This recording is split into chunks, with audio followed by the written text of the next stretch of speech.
Assalamualaikum warahmatullahi wabarakatuh. Sebelumnya perkenalkan saya Anggun Nabila dengan NIM 23681010 Prodi Ekonomi Syariah. Di sini saya akan menjelaskan bagaimana cara kita untuk menguji validitas, reliabilitas, normalitas, hetero, multi, dan juga menguji hipotesis. Baik, yang pertama itu adalah uji validitas.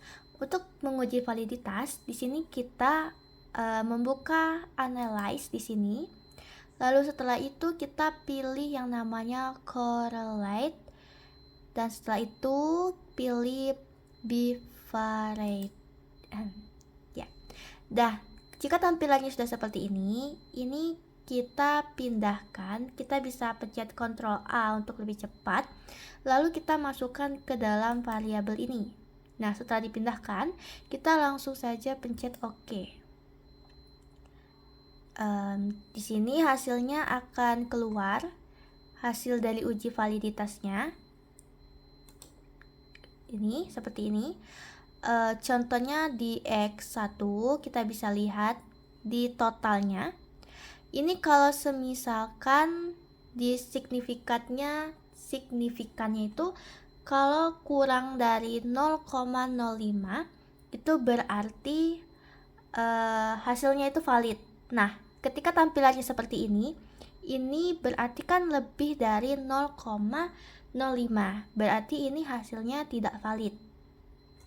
Seperti itu. Lanjut kita ke uji reliabilitas. Di sini kita matikan dulu dan kita kembali ke sini. Dalam uji reliable, kita juga membuka di analyze. Setelah analyze-nya dibuka, kita pilih scale. Setelah itu pilih yang pertama ini reliability analysis. Nah, jika tampilannya seperti ini, kita masukkan yang ini terlebih dahulu, yang bagian X di ini. Bentar, kita pilih, baru setelah itu dimasukkan ke sini. Jika sudah, ini kita oke.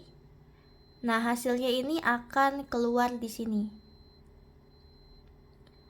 Nah, untuk melihat hasil dari reliability ini di Cronbach Alpha ya, guys. Di Cronbach Alpha ini, kalau semisalkan nilainya ini lebih dari 0,6, ini berarti hasilnya reliable. Tapi kalau semisalkan kurang dari 0,6, hasilnya tidak reliable. Oke, lanjut. Untuk yang ketiga kita akan mencari normalitasnya. Ini kita tutup lagi dan kita kembali ke sini. Jadi untuk uji normalitas ini kita kembali lagi ke analyze. Setelah di analyze ini kita cari regression dan ke linear. Nah, jadi seperti ini kita masukin dependen dan independennya. Kalau untuk dependen ini kita masukin yang Y ke sini, dan independensinya total X1 dan 2. Nah, setelah dimasukkan ke sini kita save. Di residual ini klik unstandardized, continue. Setelah di continue kita oke kan. Di sini kita biarin dulu, kita kembali ke data ini. Setelah itu kita pilih analyze sekali lagi. Cari non parametric test. Legacy. Setelah itu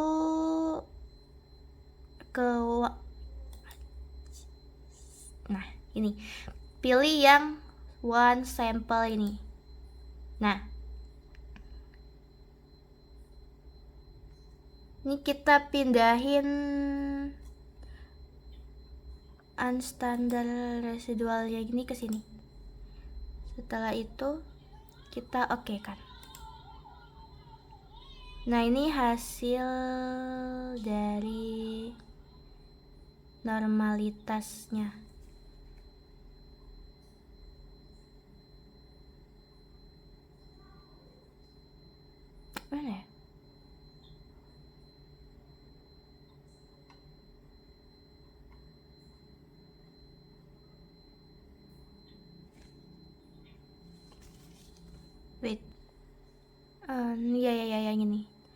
Jadi di one sample ini hasilnya di asimsik ini di sini. Kalau di pengambilan keputusan normalitas ini dikatakan normal ketika hasilnya itu lebih dari 0,5. Nah, di sini kan hasilnya kurang malahan. Tidak lebih, berarti ini datanya hasilnya tidak normal. Oke, lanjut. Setelah normalitas ini kita cari hetero. Untuk uji hetero itu kita ke analyze lagi. Setelah ke analyze, ke regression, pilih linear lagi seperti tadi. Nah, kalau misalkan sudah semakin seperti ini,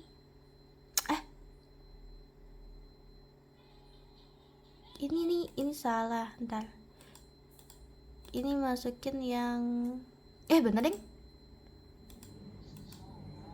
ini terus ke plot. Setelah ke plot ini kita pindahkan z-nya ke y dan z-nya itu ke x. Jika sudah seperti ini tampilannya, kita continue. Kalau udah continue langsung ke oke saja.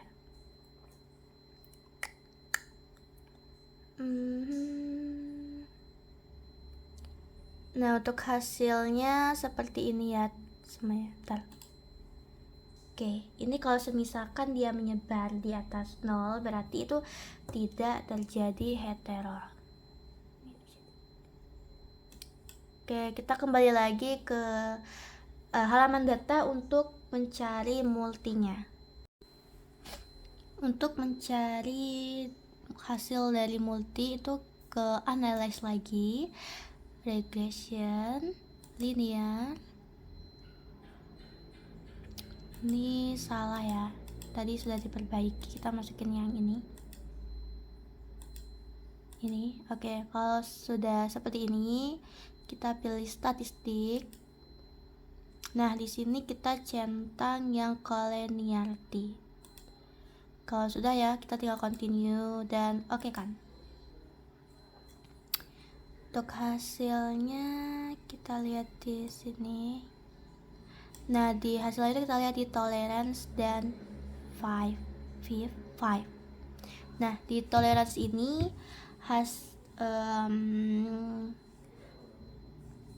hasilnya itu tolerance ini sih harusnya 0,100 dan 5-nya ini kurang dari 10. Nah, kalau seperti itu berarti tidak terjadi gejala multi.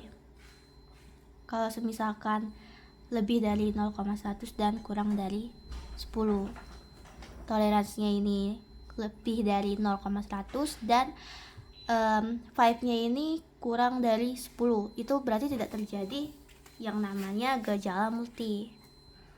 Kembali lagi ke halaman data ini untuk mencari hipotesis dan yang lainnya.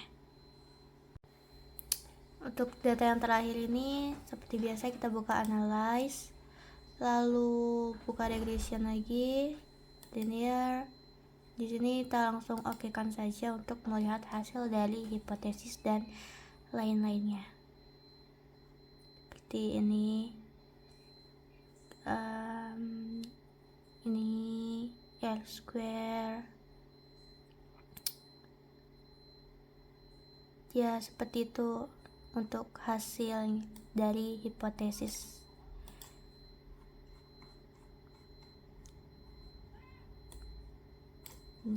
Baik, terima kasih.